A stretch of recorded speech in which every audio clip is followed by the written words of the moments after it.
नगीना लोकसभा और अन्य अन्य जिलों से यहाँ काम करने आए, मेरी मदद करने आए पूरे गुर्जर समाज के सभी लोगों का, सभी साथियों का, भाइयों का मैं धन्यवाद करता हूं। हमारे सम्मानित बुजुर्ग मुझे यहाँ स्वागत करके गए, तो मैं ये समझ रहा हूं कि अभी आपने स्वागत इसलिए किया कि मैं आपके यहाँ प्रत्याशी, लेकिन मैं आपको विश्वास दिलाता हूं कि मैं यहाँ इतना काम करूंगा कि जब मैं यहाँ काम करने के बाद मैं आपके गांव में, आपके घर में आया करूंगा तो आप बेटे की तरह मेरा स्वागत किया करेंगे, ऐसा मेरा भरोसा। भाई परवेज जी, अमित कसाना जी, भाई अमित जी, राजेंद्र गुर्जर जी, देवेंद्र भाई, अजय भाई, विशाल भाई, उनका क्या नाम है? अच्छा, ये छोटे भाई अजीत और मेरी बाजू मेरे भाई रविंद्र भाटी जी। और आज ही मैंने आपको सुना भाई, तारीफ तो आपकी बहुत सुनी थी, उसमें भी सुना था आप भी लठी गाड़ देते हैं, कलम तोड़ देते हैं। भाई धर्मपाल नागर जी, मैं आपका बहुत बहुत धन्यवाद करता हूँ। यहाँ उपस्थित हमारी पार्टी के जिलाध्यक्ष, सम्मानित जिले के पदाधिकारी, विधानसभा के पदाधिकारी, मैं आपसे दो बातें कहूंगा क्योंकि कार्यक्रम था, भाटी जी का आदेश था। मैं देखो इतना, भाई पवन भी यहाँ बैठे, मेरा भाई जो है, मैं उसका नाम लेना भूल गया। पवन भी मेरे बहुत प्यारे भाई हैं, और हमारे बकरवाल साहब, तमाम साथी, सुनील भाई, अनिल भाई, अनुज, अनिल नागर जी, इमलिया वाले, नाम ले लूंगा तो लड़ेगा मुझसे बाद में जाके कि मेरा नाम नहीं लिया था। तो मैं सभी का धन्यवाद करता हूँ। मैं चुनाव से अलग दो चीजें आपसे पूछना चाहता हूँ, आप अपने दिल से जवाब देना, चुनाव छोड़ के जवाब देना। आप ये बताओ, आज हमारे पढ़े लिखे नौजवान बेरोजगार घूम रहे हैं, माँ बाप ने पैसा वैसा लगा के पढ़ा दिया, जो जमीन थी उसको गिरवी रख के बेच के किसी तरह तैयार कर दिया कि भाई ये नौकरी रोजगार करके आज हमारी हिम्मत ताकत बनेगी। आर्मी में चले जाते थे तो उसे अग्निवीर करके उसको जीरो कर दिया, जो सरकारी नौकरियां थी उनको सारे सेक्टर को प्राइवेट कर दिया। अब यही हरिद्वार आपसे बहुत थोड़ी दूर पड़ता है। आप ये महसूस करो, हरिद्वार में, जिले हरिद्वार में दो जगह पे इंडस्ट्रियल एरिया लगा है, भगवानपुर में और रोशनाबाद। कई कई सौ फैक्ट्रियां, कंपनियां लगी हैं और टेक्निकल, नॉन टेक्निकल लाखों नौजवानों को, बहनों को, भाइयों को रोजगार मिलता है। B Tech, M Tech, polytechnic, ITI, MBA, MCA, high school, 12th, graduate, post graduate, सब लोगों को रोजगार मिल रहा है। सवाल यह है कि जब देश की सबसे बड़ी समस्या बेरोजगारी है और वहां उद्योग धंधे लग सकते हैं, कंपनियां, फैक्ट्रियां लग सकती हैं, तो क्या ये कंपनियां, फैक्ट्रियां आपके क्षेत्रों में लग सकती हैं? बताओ, लग सकती है, लग सकती है? पहले बताओ, आपको जरूरत है या नहीं है? यहाँ रोजगार की नौजवानों की जरूरत है या नहीं? हाथ उठा के बताओ। तो आप ये बताओ, कभी आपने अपने मेंबर ऑफ पार्लियामेंट के मुंह से सुना कि उसने पार्लियामेंट में कहा हो कि भाई जिस क्षेत्र से मैं आता हूँ वहां बेरोजगारी की बहुत समस्या है, मैं तो घूम के देख के आया हूं ना, बाढ़ की, खो की इतनी समस्या है, जो थोड़ी बहुत खेती होती है, हमारा पशु उसका नाश कर रहे हैं, जो बाढ़ से फसल चली जाती है, कोई पूछने वाला नहीं है। जैसे इंसान ना होकर जानवर हो गए इस क्षेत्र में। हम वोट देते हैं और नेता हमें आके भूल जाते हैं। लेकिन आप बताओ, जब हरिद्वार में लग सकते तो यहाँ भी लग सकते हैं, लेकिन लगेंगे तो तभी जब आपकी वोट से चुनाव आया व्यक्ति जाके पार्लियामेंट में बोलेगा, उनसे सवाल खड़ा करेगा, मांग रखेगा। आप ये बताओ कि आपके क्षेत्र में एम्स जैसा बड़ा हॉस्पिटल होना चाहिए, नहीं होना चाहिए? बताओ, होना चाहिए?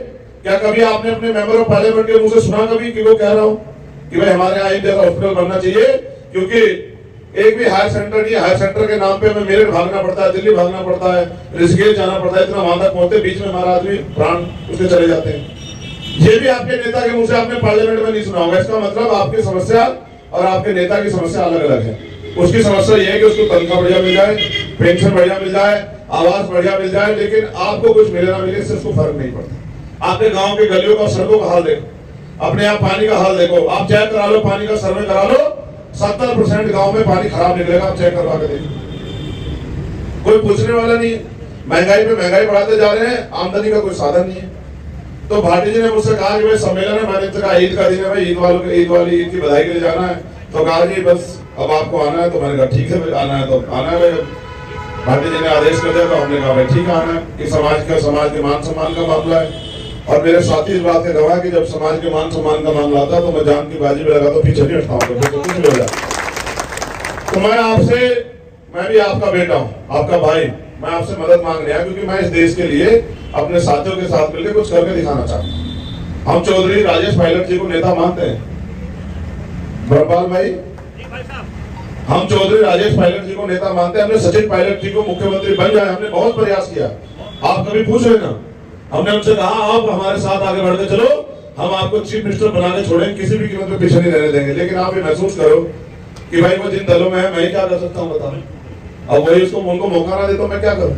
मैंने तो हमेशा प्रयास किया कि भाई काम करने वाले नौजवान भाई को मौका मिले, क्योंकि राजेश पायलट जी ने देखे कितना काम किया।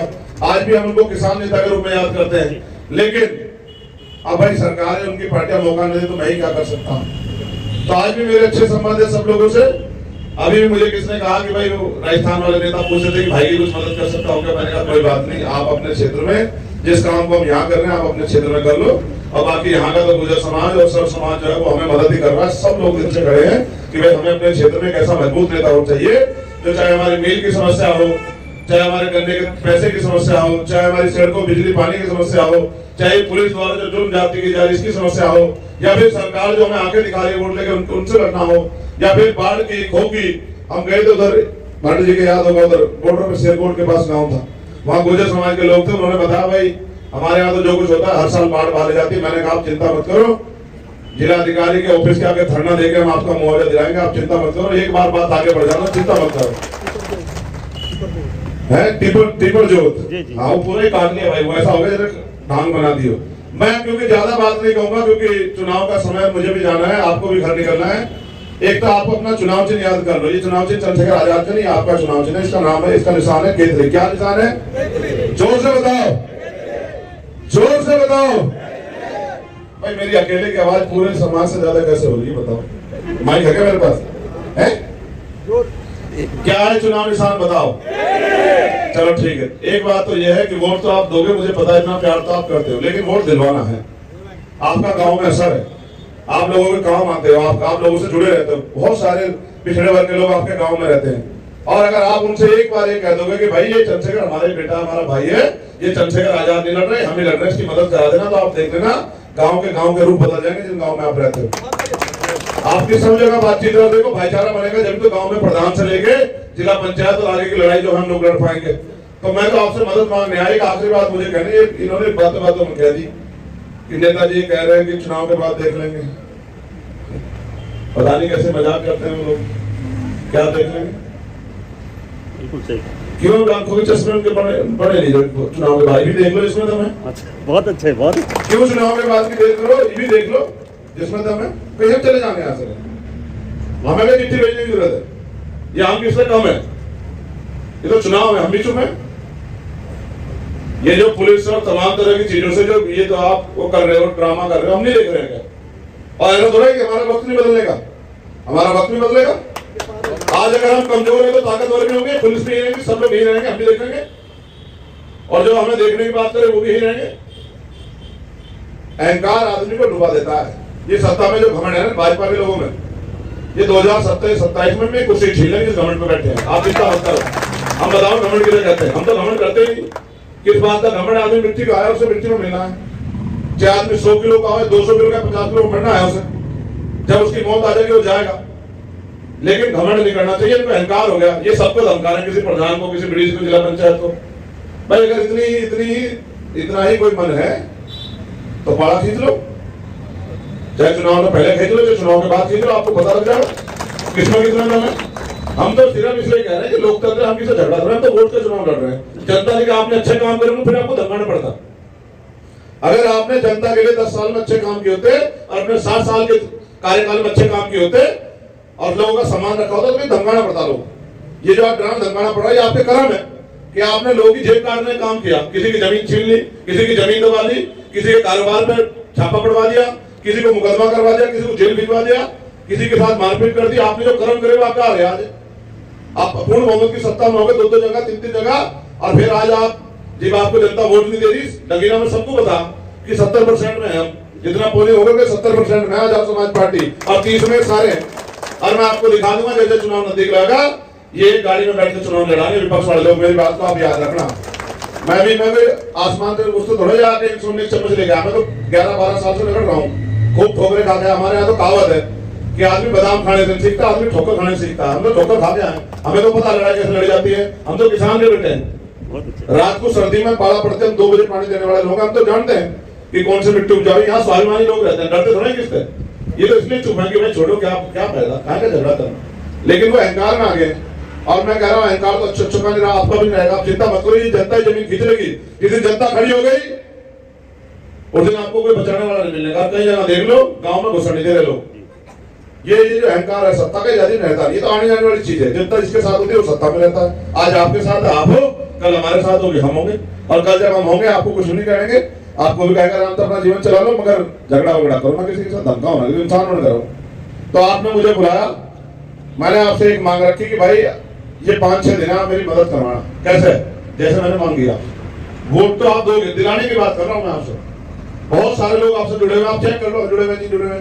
क्योंकि किसान का, मजदूर का, चोली दामन का साथ, बिना किसान के मजदूर बेकार। और आपने इतना अपने क्षेत्रों में, गलियों में, सब जगह आपका भाईचारा है। इस भाईचारे को मजबूत करके वोट देना। मैं आपको विश्वास करके कह रहा, आपके हर मुद्दे पर नगीना के लोगों, हर जाति धर्म के लिए कह रहा हूं, हर मुद्दे पर सीना तान के पार्लियामेंट में भी लड़ूंगा और पार्लियामेंट के बाहर भी लड़ूंगा। और गूंगा बहरा नहीं हूं। ये अलग है कि आज देश में पदों की अहमियत है, वरना तो आवाज तो आज भी इतनी बुलंद है कि आप किसी मामले में बुलवा लो। देखो सरकारों की नींद हराम कर दी तो आप बता दो। और कोई सरकार हो, चाहे सेंटर की हो, स्टेट वाली कोई हो, किसी भी पार्टी की हो, हमने बहुत अच्छी सरकार पे घुटने टिकवा रखे हैं। तो लोकतंत्र जहां जनता खड़ी होती है, सरकार थोड़ी देर में घुटने टेक देती है। मगर इतिहास याद करो, राजस्थान में जब आप अपने अधिकारों के लिए लड़ने आए थे तो आप महसूस करो कि 74 गुजरों के एक दिन बलिदान देना पड़ा। बलिदान वो कुदरती नहीं था, वो गोलियां भाजपा के लोगों ने आपके सिर में उतारी थी। इस बात को आप याद रखना। आप भूल जाते हो, आप अपने लोगों की शहादत भूल जाते हो। तो ये जो कौम अपना इतिहास भूल जाती है, फिर उसको अपमानित होना पड़ता है। आज जब बार-बार आप कह रहे हैं हमारा अपमान, आप भूल गए हो। आप 2 दुश्मन को भूल गए, जो आपके साथ खड़ा हो रहा, आप उसे छोड़कर किसी और के साथ खड़े हो रहे। फिर आप कह रहे हैं कि भाई ये तो हमारा, जब आप जबरदस्ती किसी कोड़ी भर रहे तो भाई को अपमान नहीं करेगा क्या? आप किसी को जबरदस्ती भाई खड़े हुए, दोनों भाई खड़े। इस आदमी की मैं जबरदस्ती बगल भर लूं, इस आदमी तो मेरा भाई है, मगर मैं प्रैक्टिकली बता रहा, मैं जबरदस्ती जाकर कोड़ी भर लूं कि मेरा भाई है, इसका जिस दिन मतलब नहीं करेगा, ये अपने काम नहीं करेगा भाई। ये तो मेरी आड़ गार्ड है, ये मेरी बाजू है दोनों।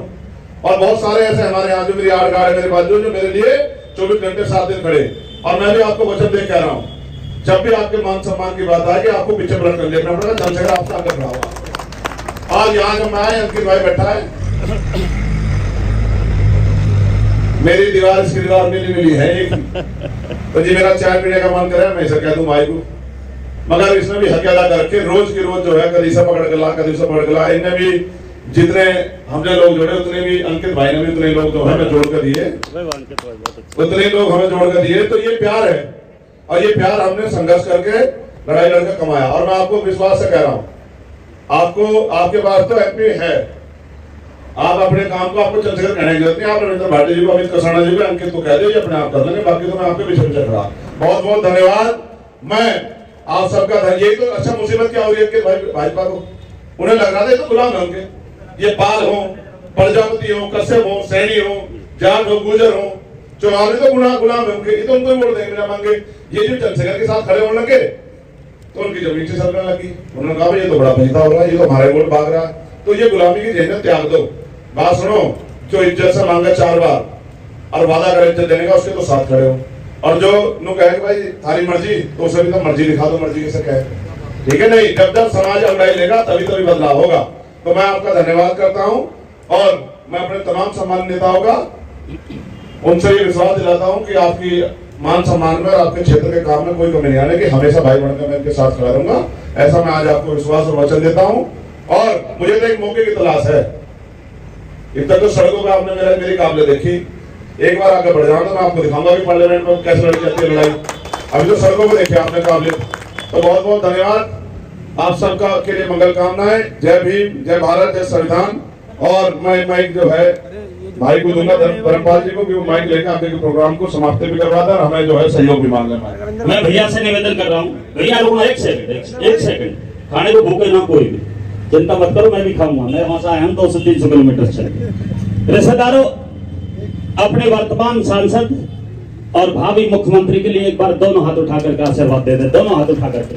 भाई मीडिया उधर देख ले, दोनों हाथों से आशीर्वाद दें, दिल खोल के आशीर्वाद दें दोस्तों इस शेर को। और मैं श्री चंद्रशेखर जी को आश्वस्त करता हूं कि मेरे देश में 5000 शिष्य हैं। शेखर जी, 5000 मेरे शिष्य हैं जो नेशनल और इंटरनेशनल पे हैं। मैं भी पद्मश्री से अवार्डी हूं और प्रदेश अवार्ड है, परंतु प्रदेश का अवार्ड अब जब लूंगा तो भाई चंद्रशेखर आजाद के हाथ से लूंगा दोबारा। आप लोगों से निवेदन है दोस्तों, इस शेर को भूल मत जाना। अगर मेरे 5000 के 5000 शिष्य आपको चाहिए, रविंद्र भाटी जी के एक इशारे पे, इशारा इनसे करवाना पड़ेगा, क्योंकि मेरा घर चूल्हा इनकी वजह से चल रहा है। और एक लड़की जो मेरे टीम में आई है, मैं आपसे हाथ जोड़ के, वो टीम आपकी पार्टी ज्वाइन करना चाहती है। मेरी इच्छा थी उस लड़की को मैं पार्टी ज्वाइन करा रहा हूं। बहुत बड़ी गायिका है, इसलिए आपको सब चीज की जरूरत पड़ेगी, लिहाजा रीतू चौधरी आ जाएं। मैं आपकी पार्टी, उनको मुजफ्फरनगर से हैं वो, बाकी ग्रेटर नोएडा में रह रही हैं, बहुत ऊंची गायिका है, जाटव समाज से हमारे से आती हैं और वो आज पार्टी ज्वाइन कर रही हैं। मैं अपने बड़े छोटे भाई श्री चंद्रशेखर आजाद जी से, भारत के भावी भविष्य से मैं निवेदन कर रहा हूं कि उनको भाई साहब एक बार जोरदार तालियों से अपना आशीर्वाद दें। और मेरी भी जरूरत पड़े तो जब आधी रात कॉल मारोगे, ब्रह्मपाल नगर खड़ा मिलेगा आपके लिए। बहुत बहुत धन्यवाद साहब, आपने इतना समय मेरे समाज को दिया।